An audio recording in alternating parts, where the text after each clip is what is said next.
Once upon a time, a long time ago, a king and a queen had a beautiful daughter named Fiona. But she was possessed by a terrible curse. By day, a lovely princess. By night, a hideous ogre. Only true love's kiss could lift her curse. So Fiona waited in a tower, guarded by a dragon, until the day when her true love would arrive.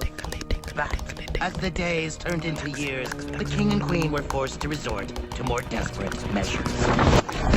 No one would have guessed that an ogre named Shrek, whose roar was feared throughout the land, would save the beautiful Princess Fiona. True love's kiss led to marriage, an ogre baby! The kingdom of far, far away was finally at peace. Oh, goody for them! And they lived happily ever after!